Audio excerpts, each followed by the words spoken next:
Hi everyone, hope you've been staying safe and well. Today I'm going to be starting to have a look at the English language paper 2 and starting to explore that with you. Now, in this video, I'm hoping to cover question 1 and question 2 of English language paper 2. Much in the same way of the structure of English language paper 1. The first question is relatively easy and very simple to get full marks on. Question 2 starts to build upon that and is a little bit more tricky, so I'll be spending a little bit more time on that. Okay, I am going to be presenting a Google Slides alongside this, and we're going to be using the first of the sample assessment materials, which you can find on the AQA website, which is an article by the Guardian writer Jay Rayner and 2 letters about a public school in the 19th century. So you can access these sources, but I'm going to read them to you as well. So first of all, we're going to have a look at the actual opening documents of the exam paper itself. Now, obviously, this is a very important part of the document, just because it gives us a perspective about what we're going to be needing to do, what the important ideas are about this paper as a whole. So the paper 2 title is Writers' Viewpoints and Perspectives. So we know we're going to be looking at the idea of multiple writers. We're going to be looking at the views that they have and the perspectives they have and how they go about doing that through the language choices in which they make. You are allowed 1 hour and 45 minutes for this section, for this exam, which is separated into Section A and Section B. You'll be provided with Source A and Source B. So this is a slight change to English Language Paper 1, where you're working with 1 source. In this one, you're going to be looking at 2. You are going to be, this is all fairly common, like looking at the answering all the questions and making sure you use the answer booklet correctly. This is important, the fact that you've got the maximum mark of the paper is 80. You have 40 marks available for Section A, which is the reading section, and 40 marks available for Section B. It is advised that you spend about an hour on Section A and then about 45 minutes on Section B. Okay, so we're going to have a read through our 2 sources. It does say that you should spend about 15 minutes, 10-15 minutes reading through the 2 sources so that you understand them clearly. There will be a contrast between the 20 or 21st century text, and you will have a 19th century text. So something that is pre-1900. So it will be probably Victorian in the text that you are given. Okay. So this is the first one, which is an article in The Observer, which is the Sunday version of The Guardian, by the writer Jay Rayner saying, "Could you do your child's homework? Children appear increasingly weighed down by homework, but how tough can it be? Jay Rayner attempts his son Eddie's maths assignment. I'm staring at a finely printed sheet of paper and trying not to let the bad feelings seep in. This sheet is all my childhood. Sunday night feelings of dread come true at once. It is humiliation and could do better, and pay attention now. I only have myself to blame. A few months ago over dinner, Eddie announced that in English they were experimenting with food writing. I have to come up with metaphors. Give me a metaphor about this pizza, he said. I don't think I should do your homework for you, I said. He raised his eyebrows. You can't think of one, can you? This is what happens if you feed and educate your children. They grow up, they become clever, and remorselessly take the mickey out of you. He was right. I didn't. On the spot, I couldn't think of a single food metaphor worth dragging out and slapping on the table. And so the memories of homework came flooding back, of long nights of carefully planned idleness ruined by the imposition of essays and worksheets, of tasks flunked, of a chilly emptiness at the thoughts of the way my efforts would be received by teachers, the fact that I was not especially academic. On the results sheet, my grades lined up like a line of pac-men doing the conga. And so, having failed the English homework test, I decided to show a little solidarity. I'll have a go at his maths homework, just to get a sense of what it is like to be a 14-year-old Eddie, which is why I'm now staring at a sheet of paper. Ah yes, algebra, the merry dance of X and Y, simplify, wrench things out of brackets, calculate values. This I used to be able to do, or at least I think I used to be able to do this. Right, yes, I mean, I stare at the page again, wondering whether I might be able to will a nosebleed to obscure the equations. There are 3 marks out of a total of 25 available here. Not getting it right would be an early setback. The next one looks a bit more straightforward. A to the power 4 times A to the power 3. I'm pretty sure I remember this. Just add the powers together, which would mean... There's an expand and simplify question, which refuses to grow or to be simple. In his special mocking voice, Eddie tells me just to draw a sad face. I do as I'm told. Better that than a blank. Eddie returns to his room and I press on. Some of them I can manage. I appear to know how to multiply out 3 multiplied by 5 minus 2x, but with the next one I'm firmly back in the weeds. I'm so baffled that shamelessly I Google a maths website. A few days later, Eddie receives his mark. He got 20 out of 25, or 80%, a low score for him. Me, I got 12 out of 25, or less than 50%. Does it need saying that my biggest miscalculation was to take on Eddie over maths? He doesn't labour the point, but he's irritatingly good at it. I knock on his bedroom door.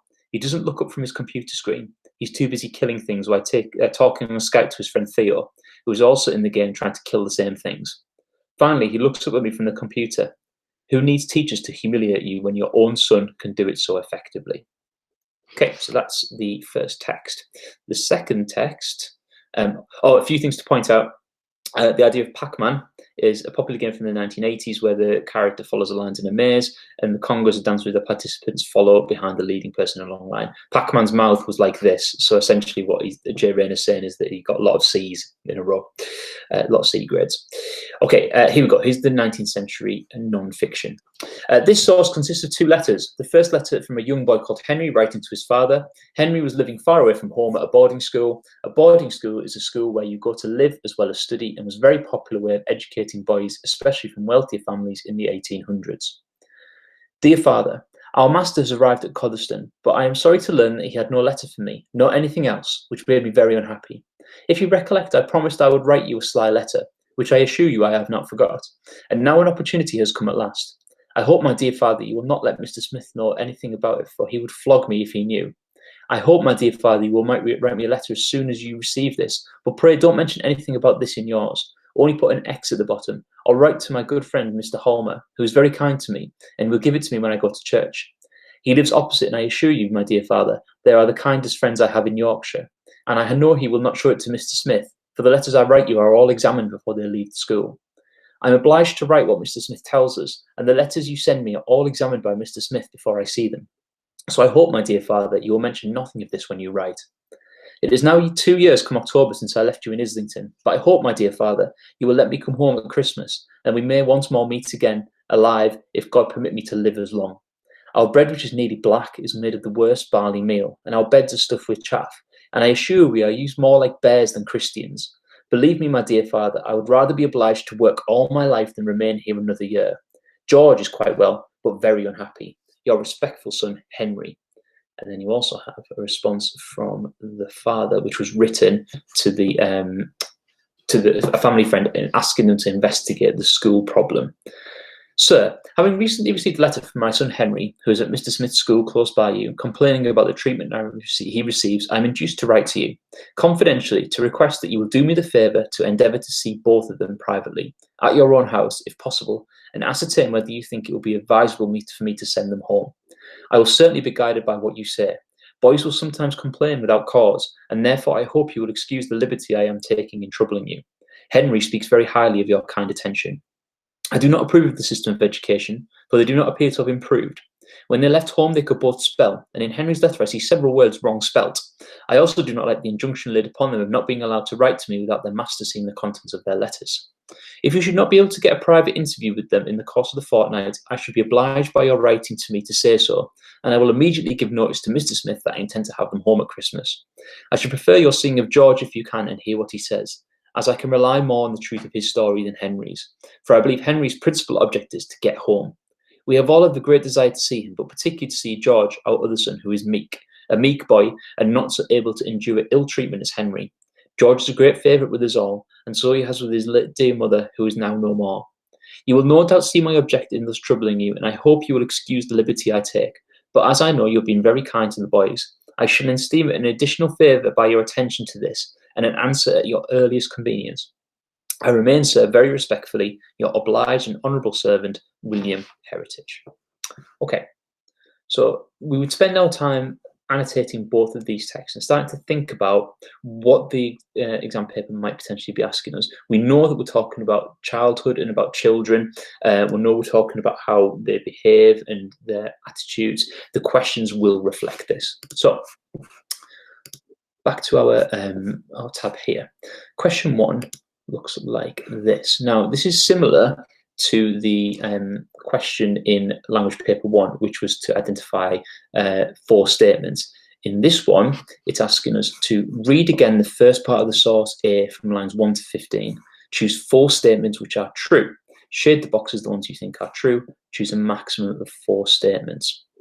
And with this version, what we've been asked to do is to read again a very, very specific area of the text, and then to choose the 4 statements which are true. So we have to look at lines 1 to 15, and then to fill the circle of the ones that we believe to be true.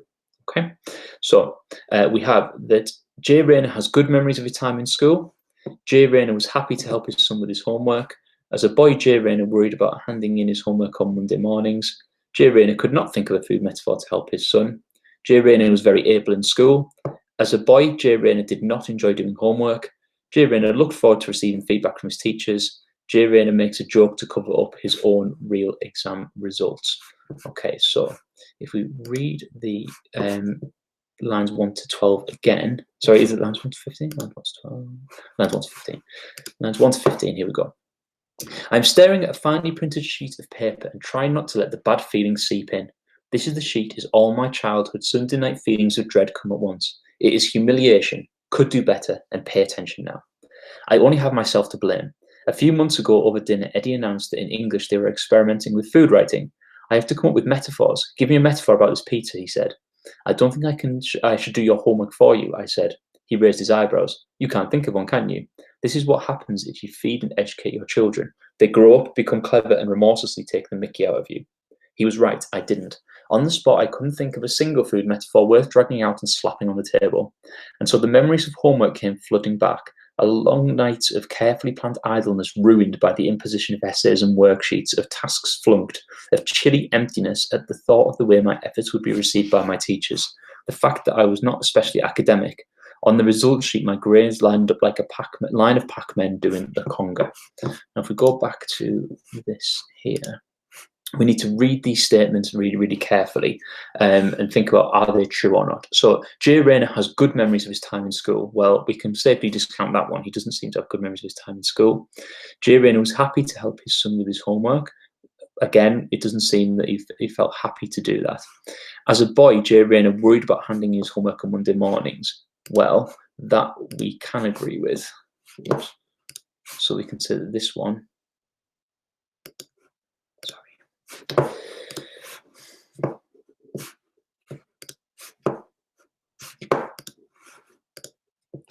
This one, C, is true. Jay Rayner could not think of a food metaphor to help his son. Well, we know that. He says that he couldn't think of a single pizza metaphor to slap on the table. That one is also true.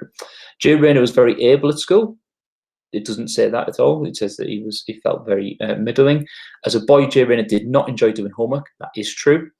Jay Rayner looked forward to receiving feedback from his teachers. No, he didn't. And then Jay Rayner makes a joke to cover up his own real exam results. Yes, he does. So we should have C, D, F, and H are the ones that are true. Okay, then as we can see, the correct answers are marked as C, D, F, and H. So that is the correct response there.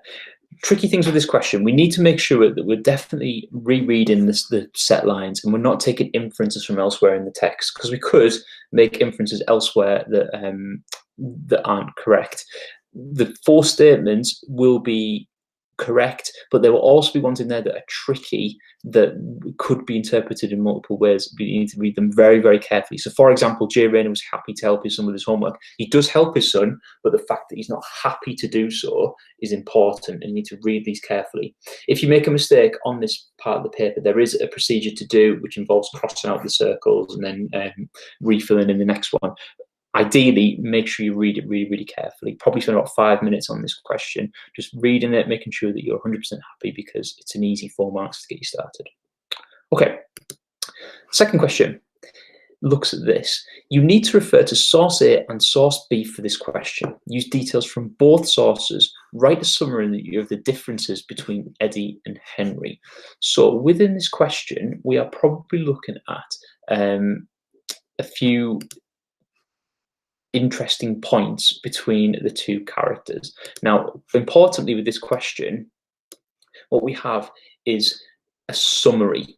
Okay, we are not looking for analysis of language. We are not looking for analysis of the characters. We need to look at the two characters and look at the differences between Eddie and Henry. So Eddie's the boy from the Jay Rayner article, Henry the boy who writes home. Okay, now what we want to be looking at is, first of all, certainly looking at differences. It doesn't ask you to look at any sort of similarities between them. Some questions will ask you to look at similarities, and some might ask you to look at both, but this is a summary. So what we're looking for is evidence, okay? Looking at both characters and thinking about what we know about them and what sort of personality traits they have. So we need to reread this and have a look at the evidence from the text that we could potentially use to support these ideas.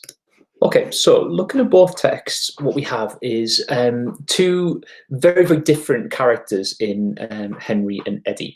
So with Eddie, we can look at his confidence, the fact that he enjoys school, the fact that he seems to have quite a close relationship with his father, and the way that his father describes him seems that he's quite a humorous and quite well-adjusted boy.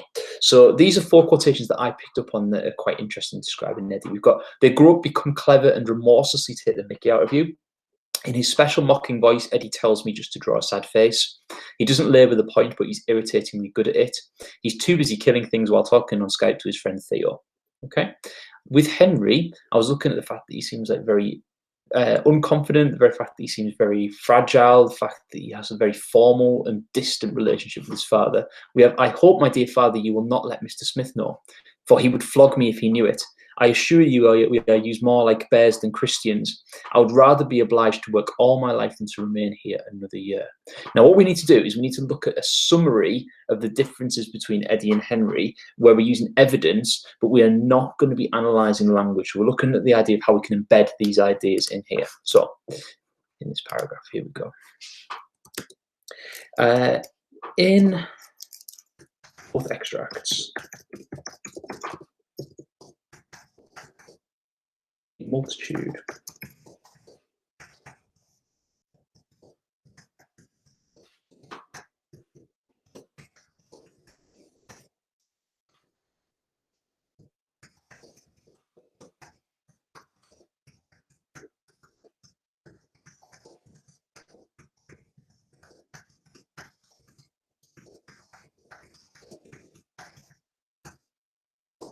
Okay, so starting points we've got here. In both extracts, we see a multitude of differences between Eddie and Henry. Firstly, they're very different relationships with their fathers. Going back to the evidence, I'm going to use the idea that Eddie remorselessly takes the mickey out of his father as my first idea. Okay, so I'm going to change colour here just so we can see.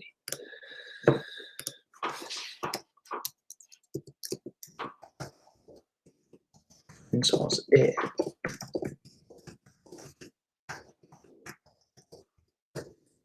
I think this morning.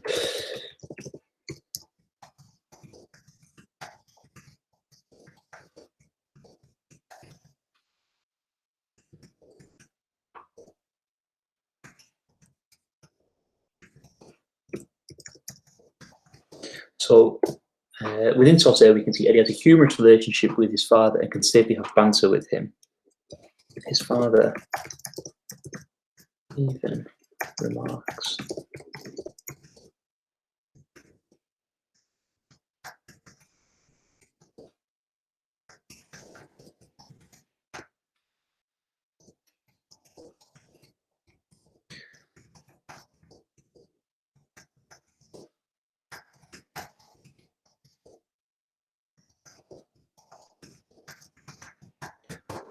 So what we've got so far, we talked about source A. So in both extracts, we see a multitude of differences between Eddie and Henry. Firstly, they're very different relationships with their fathers.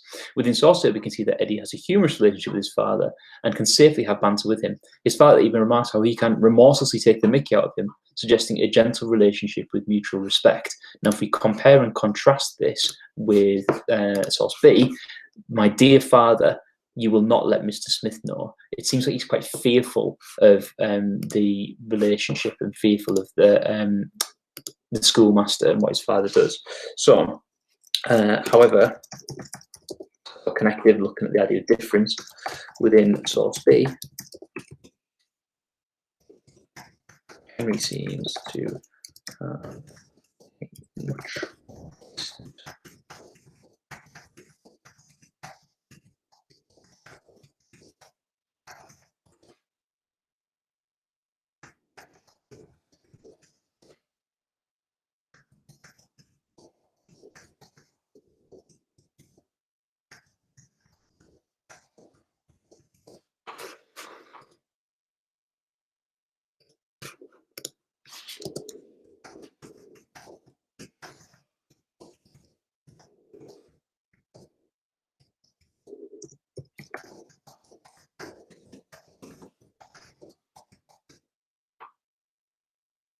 Okay. So, however, within source B, Henry seems to have much more distant and formal relationship with his father, struggling to express his emotions and referring to him as "my dear father" and begging him not to let Mr. Smith know. And then finally, we need to look at this summarising the differences between them. In summary.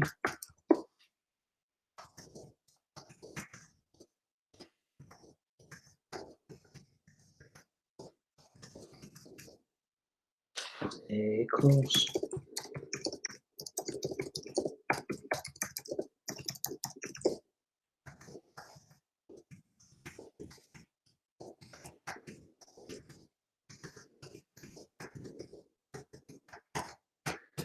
Okay, I'll make this a little bit bigger, just so we can read it a little bit easier. Okay, we're probably looking at 2 of these, potentially 3 of these to get you full marks for this question, but we're looking at summarising. We are looking at just briefly what the differences between them are. We're not going to go deep into the language analysis here. We're not going to talk about keywords and ideas, for example. We're just trying to embed our evidence. In both extracts, we see the multitude of differences between Eddie and Henry. Firstly, they're very different relationships with their fathers. Within source A, we can see that Eddie has a humorous relationship with his father and can safely have banter with him. His father even remarks how he can remorselessly take the mickey out of him, suggesting a gentle relationship with mutual respect. However, within source B, Henry seems to have a much more distant and formal relationship with his father, struggling to express his emotions and referring to him as "my dear father" and begging him not to let Mr. Smith know. In summary, the boys seem to be very different. One has a close bond with his father, where the other seems cold, distant, and perhaps even fearful. Now, what you would do for your second paragraph, you would bring in a second summary of the difference between them. So, for example, you might want to look at how they spend Eddie seems quite relaxed, and he has a close friendship with Theo, for example, on his computer game or on Skype, whereas Henry feels that he's been abused and treated more like an animal than a Christian. That's a good little comparison there. One of them who seems irritatingly good and quite comfortable at school, whereas the other one seems that they would rather work their entire life than stay at school for another year. Okay, so I am going to stop this here and return back to you. Hopefully that was really, really useful, having a look at the question 1 and question 2 from paper 2. The next question we're going to look at, next video we're going to look at question 3 and then question 4 and then the writing task at the end. Like I said, these sources and the mark schemes and stuff are available on the AQA website. I've used the first sample paper for question for paper 2, so if you go right to the very end, it's the first one that was published with that. Until next time, stay safe and make sure you're taking care.